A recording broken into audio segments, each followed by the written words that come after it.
स्वागत है। तो पिछली वीडियो में मैंने आपको बताया था कि नेटबीन्स और जावा अपने कंप्यूटर में लैपटॉप में कैसे इंस्टॉल करें, और एक उसमें एक छोटा सा एक प्रिंट का प्रोग्राम भी बताया था 2 तरीके से। तो सिंपल था। तो आज हम सीखेंगे जावा का डेटा टाइप्स के बारे में। देखो, डेटा टाइप्स से आप बस ये समझो कि हम डिफाइन करना कि जो डेटा है वो किस टाइप का है। तो चलो देखें। तो देखो, जावा में 2 तरह के डेटा टाइप होते हैं वैसे, प्रिमिटिव डेटा टाइप और नॉन प्रिमिटिव डेटा टाइप। तो देखो, जो प्रिमिटिव डेटा टाइप होते हैं वो डिफाइंड रहते हैं, यानी प्री डिफाइंड से जावा से ही। जो नॉन प्रिमिटिव है वो हमें डिफाइन करना पड़ेगा, उनकी अभी हमें मतलब यूज़ नहीं पड़ेगा। आगे वाली कुछ वीडियोस तक भी तो मैं उन्हें आपको बाद में समझा दूँगा। तो जो प्रिमिटिव डेटा टाइप्स हैं वो भी कुछ मतलब डिवाइडेड है, सब डिवाइडेड है। तो जैसे प्रिमिटिव डेटा टाइप का पहला पार्ट है कैरेक्टर, जिसमें आता है केर डेटा टाइप। दूसरा है इंटीजर, जिसके अंदर आता है बाइट, शॉर्ट, इंट और लॉन्ग। अगला है फ्लोटिंग पॉइंट, उसमें आते हैं फ्लॉट और डबल। और इससे अगला है बूलियन, जिसमें सिर्फ बूलियन आता है। तो देखो, कैर क्या है? जो कैर हमारा डेटा टाइप है, ये एक सिंगल कैरेक्टर या लेटर स्टोर करता है। यानी मान लीजिए कोई सिंगल कैरेक्टर है, ए हो गया या बी हो गया, मतलब पूरा वर्ड नहीं, सिर्फ एक सिंगल कैरेक्टर स्टोर करता है। तो सिंपल है, कोई हार्ड तो है नहीं। अगला है हमारा बाइट। देखो, अगर देखी जाए तो बाइट -128 से लेके 127 डिजिट तक के होल नंबर से स्टोर करता है। ऐसे ही हमारा शॉर्ट होता है, ये होल नंबर से स्टोर करता है -32,768 से लेकर 32,767 तक। अगला जो है वो है हमारा इंट। ये स्टोर करता है होल नंबर कुछ ये -2147,783,648 से लेके 2147,483,647। देखो, ये डिजिट्स तो खैर ऐसे हैं क्योंकि ये डेफिनेशन है। हालांकि हम ज़्यादातर अगर न्यूमेरिकल्स लेने हैं, नंबर्स लेने हैं, तो हम इंट लेते हैं ज़्यादातर, क्योंकि ये कोई छोटे डिजिट्स तो है नहीं। तो इतना हमारे लिए सफिशिएंट होता है। लॉन्ग हो गए, शॉर्ट हो गए या बाइट हो गए, कम यूज़ होते हैं। लॉन्ग का तो डिजिट्स के कहने क्या बहुत सारे।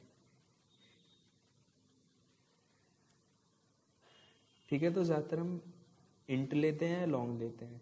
बाइट शॉर्ट तो हम बहुत ही कम लेते हैं। देखो, फ्लोट है, फ्लोट फ्रैक्शनल नंबर से स्टोर करता है। जैसे मान लीजिए कोई डेसिमल नंबर है, 2.6 और 3.4 ऐसे कुछ करके। तो ये जो हमारा फ्लोट होता है 6 से 7 डेसिमल डिजिट्स स्टोर करने के काम आता है। मान लिए 3.46789 ऐसे 6 से 7 डिजिट डेसिमल के बाद ये स्टोर कर सकता है।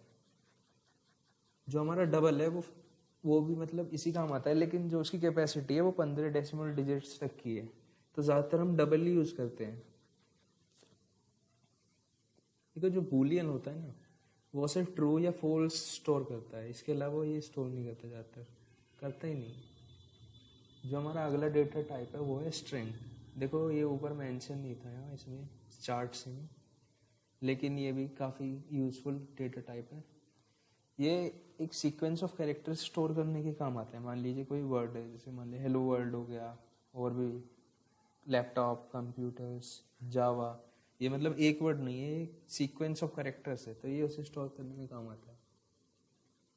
तो डेटा टाइप्स तो हमारे बेसिक्स तो देखो यही है।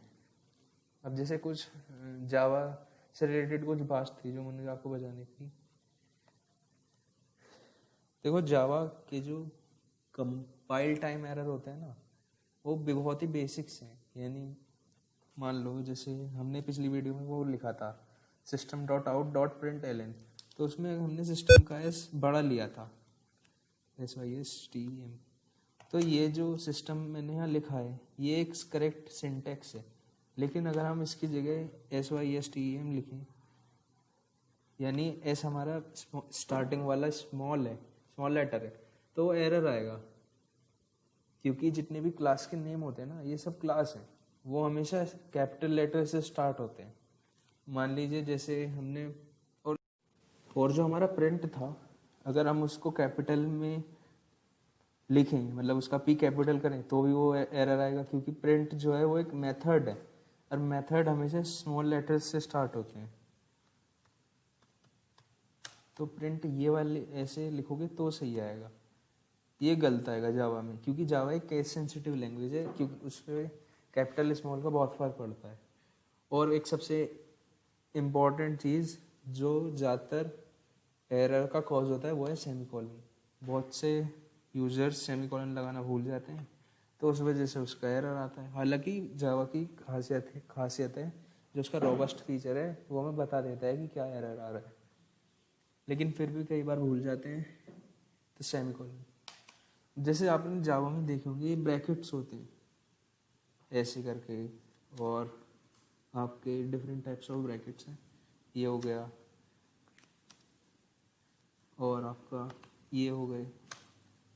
देखो जो ये जावा में ब्रैकेट्स होते हैं, अगर ये ओपन हो रहे हैं तो ये क्लोज भी कहीं ना कहीं होंगे, क्योंकि अगर आप इन्हें क्लोज नहीं करोगे तो एरर आएगा, आपका प्रोग्राम रन नहीं करेगा। तो ध्यान रखिएगा कि अगर आप ब्रैकेट ओपन करते हैं तो क्लोज भी करें। ऐसे क्योट्स, जैसे डबल क्योट्स है, अगर ये ओपन होगा तो ये क्लोज भी होगा ही, वरना एरर आएगा। ऐसे सिंगल क्योट्स, अगर ये ओपन होंगे तो ये क्लोज भी होंगे ही, वरना एरर आएगा। चलो आपको एग्जांपल देके समझो।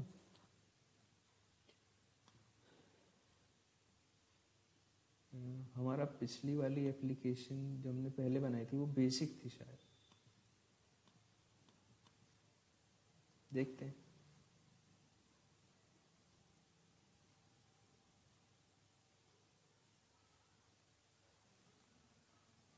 हाँ देखिए, ये जो हमने पिछली बार बनाई थी, ओके पे क्लिक करते थे तो यहाँ लिखा था हेलो वर्ल्ड। चलो इसका सोर्स कोड देखते हैं।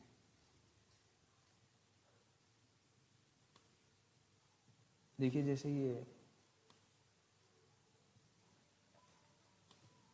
मान लो जैसे सेमीकोलन वाली मैंने एरर बताई, मान लीजिए मैंने सेमीकोलन हटा दिया, तो देखो एकदम एरर आ गया ना। और देखो लिखा क्या आया, सेमीकोलन एक्सपेक्टेड है लेकिन हमने लगाया नहीं।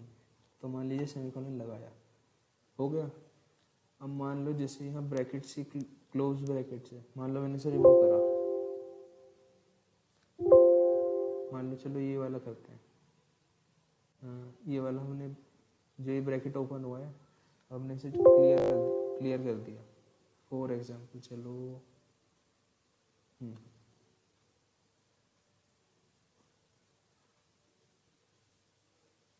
जैसे ये हमारा हेलो वर्ल्ड से पहले ब्रैकेट है, मान लो यहाँ ओपन हुआ है और ये क्लोज नहीं करा, फिर एरर आएगा। देखो कह रहा है कि ब्रैकेट क्लोज होना एक्सपेक्टेड है लेकिन आपने किया नहीं है, तो इसको क्लोज करना कंपलसरी है। ऐसे क्योट्स, मान लो हमने ओपन कर दिए लेकिन क्लोज नहीं करे, फिर एरर आएगा। देखो फिर बता रहा है अनक्लोज स्ट्रिंग लिटरल, क्योट्स लगाओगे बिल्कुल ठीक। मान लो चलो एक प्रिंट वाली क्वेरी वापस करते हैं।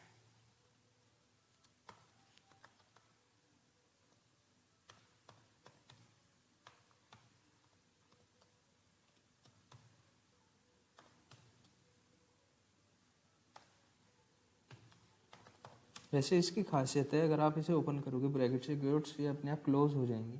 मतलब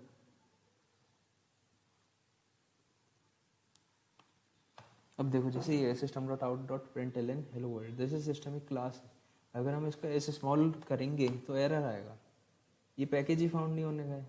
देखो package system does not exist, और जैसे ही हमने कैपिटल में लिखा ठीक हो गया। जैसे ये प्रिंट है, हमने इसको कैपिटल में लिखा, फिर एरर आएगा। देखो मेथड println है ही नहीं कोई, इसलिए ये केस सेंसिटिव लैंग्वेज है, इन बातों का ध्यान रखना, वरना फिर एरर्स आते रहेंगे, कुछ होने का ही नहीं है। चलो आगे, चलो हम एक बेसिक सा एडिशन का एक प्रोग्राम बनाते हैं।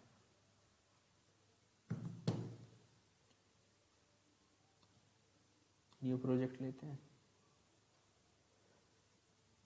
या न्यू छोड़ो, उसी में बनाते हैं।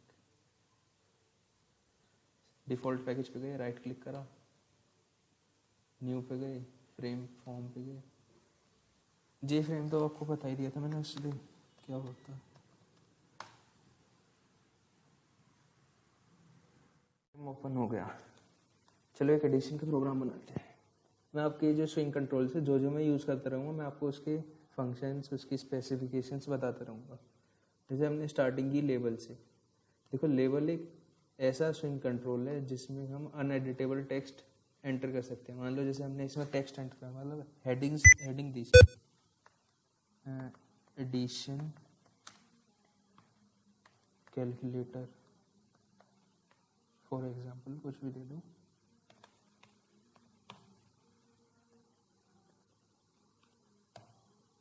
ठीक है, तो जब हम ये प्रोग्राम को रन करेंगे ना, तो ये जो लेबल का जो टेक्स्ट है ये अनएडिटेबल रहेगा, इसे आप एडिट कर ही नहीं सकते। ठीक है, और जो टेक्स्ट फील्ड का रहता है उसमें आप इनपुट डाल सकते हो, और अगर आप यूज़र को आउटपुट देना चाहो तो वो भी दे सकते हो। ठीक है, सिंपल है। मान लो हमने अगला भी लेबल लिया, क्योंकि हमें बेसिक, इसमें मान लो हमने टेक्स्ट डाला एंटर नंबर, और एक और ले लिया लेबल। देखो जैसे जैसे लेबल आते रहेंगे तो इनके नेम, जैसे जे लेबल 1, 2 और ये जे लेबल 3, इसमें भी हमने सेम लिखा एंटर नंबर। और इन दोनों के बिल्कुल अपोजिट सामने यानी दो टेक्स्ट फील्ड्स रखते हैं। इनका जो ये टेक्स्ट था ये क्लियर कर दिया, थोड़ा साइज इंक्रीज कर दिया ताकि आसानी रहे।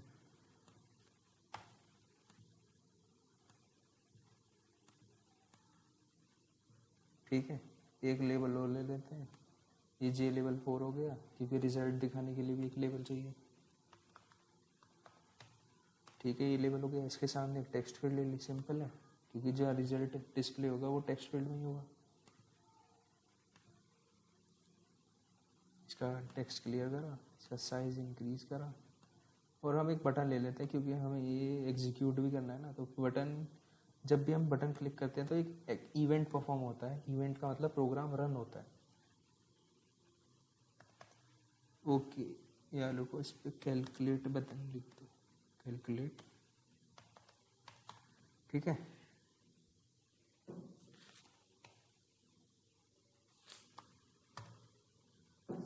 चलो तो कोडिंग स्टार्ट करें। कैलकुलेट बटन पे डबल क्लिक करो, आप एक सोर्स कोड वाले पेज पे आ जाओगे। ये रहा प्राइवेट वॉइड जे बटन 1 एक्शन परफॉर्म, यहाँ कोडिंग करनी है। तो देखो हमें यहाँ स्टार्ट करना होगा डिक्लेरेशन ऑफ वेरिएबल से। देखो वेरिएबल डिक्लेयर करना एक बहुत सिंपल सा काम है, आपको कुछ नहीं करना। जैसे हमने एडिशन करना है, यानी नंबर्स का एडिशन होगा, तो यानी इंट डेटा टाइप लेंगे। देखो इंट जो डेटा टाइप्स हैं ये सब स्मॉल में आएंगे, डबल का डी कैपिटल रहता है, हाँ, बाकी सब स्मॉल। स्मॉल में भी वो वर्क कर जाएगा। ठीक है, तो हमने इंट लिया यानी डेटा टाइप डिफाइन कर दिया। उसके बाद मान लीजिए हमने जो डिज़ाइन में इस वाले को तो ए माना, फर्स्ट वाली टेक्स्ट फील्ड के इनपुट को, इस वाले को बी सपोज किया, इस वाले को सी सपोज किया। ठीक है, सिंपल है, कुछ भी सपोज कर सकते, कुछ नहीं। तो इंट ए कॉमा बी कॉमा सी, 3 इंटीजर्स मतलब 3 वेरिएबल हमने डिक्लेयर कर दिए। ठीक है, सिंपल है। डिज़ाइन तो हमारा है यही बेसिक वाला, enter number text field, enter number text field, result text field, और कैलकुलेट का बटन। ठीक है, सिंपल। तो चलो इसकी कोडिंग करें। देखो मैंने इसका कोड लिख लिया है, पहले आपको समझा दूंगा। स्टार्टिंग तो हमारी हो गई थी इंट डिक्लेरेशन से, और देखो ए हमें डिफाइन करना है पहले। तो देखो ए में हमें इंटीजर लिया है ना हमने डेटा टाइप, तो मेथड हमारा इंटीजर का लगेगा। तो देखो इंटीजर का डेटा टाइप सिंपल है, इंटीजर डॉट पार्सेंट, जिसमें इंटीजर का आई कैपिटल और इंट का भी आई कैपिटल, पी स्मॉल रखना। अब देखो जो हमने ये ए लिया है वो टेक्स्ट फील्ड फर्स्ट ली है, तो इसका हमें इनपुट टेक्स्ट फील्ड 1 से लेना है, तो हम लिखेंगे ब्रैकेट्स के अंदर जे टेक्स्ट फील्ड 1। ठीक, और मेथड लगेगा हमारा गेट टेक्स्ट। देखो गेट टेक्स्ट मेथड जो होता है वो इनपुट लेने के लिए होता है, तो हम गेट टेक्स्ट मेथड लिखेंगे, ब्रैकेट से लगाएंगे, सेमीकोलन लगा देंगे, सिंपल, कोई एरर नहीं है, ठीक है। ऐसे ही हम बी डिफाइन कर लेंगे, इंटीजर डॉट पार्सेंट, उसका हमें इनपुट जी टेक्स्ट फील्ड 2 में लेना है, तो जी टेक्स्ट फील्ड 2 लिखेंगे और गेट टेक्स्ट और ब्रैकेट्स और सेमीकोलन, सिंपल। अब देखो जो सी टेक्स्ट, जो थर्ड टेक्स्ट फील्ड है, इसमें हमें यूज़र को आउटपुट देना है, ठीक है। तो हमें इसकी कोडिंग ऊपर जैसे दो की नहीं होगी, सिंपल है। देखो सी क्या होगा, ए प्लस बी होगा ना, रिजल्ट जो आएगा वो फर्स्ट टेक्स्ट फील्ड में जो नंबर है प्लस सेकंड टेक्स्ट फील्ड में जो नंबर है उन दोनों के एडिशन से आएगा ना। तो यानी कि और हमें उसे प्रिंट करवाना है जे टेक्स्ट फील्ड 3 में। तो देखो सिंपल है, लिखो जे टेक्स्ट फील्ड 3, टेक्स्ट फील्ड का टी बड़ा आएगा, फील्ड का एफ बड़ा आएगा, dot set text. Set text जो मेथड होता है वो आउटपुट देने के लिए होता है।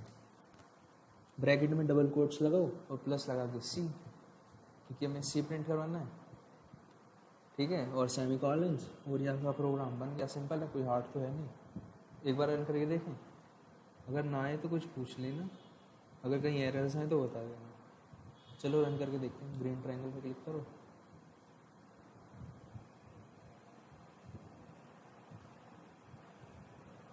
देखो रन हो गया। चलो कोई नंबर एंटर करते हैं इसमें, मान लो करा 15, 45 कर दिया फॉर एग्जांपल, और हमने कैलकुलेट बटन पे क्लिक किया तो देखो 60 आ गया। और कुछ लेके देखते हैं, चलो 55 प्लस 45 करते हैं आपकी बात, देखो 100 हो गया, सिंपल है ना। देखो ये तो कैलकुलेट बटन था, ये प्रोग्रामिंग थी एडिशन की, ठीक है। मान लो आपको सब्ट्रैक्शन की करनी हो, मल्टीप्लिकेशन की करनी हो, डिवीज़न की करनी हो, तो सिंपल है, सी में ए प्लस बी की जगह ए मल्टीप्लाई बी कर दो, ए माइनस बी कर दो, ए डिवाइड बी कर दो, ऐसे ऐसे रिजल्ट बदलता रहेगा। तो सिंपल है, कोई हार्ड तो है, ठीक है। चलो तो आज की वीडियो में बस इतना ही, थैंक यू फॉर वॉचिंग। अगर वीडियो पसंद आए तो लाइक कर देना और सब्सक्राइब कर देना।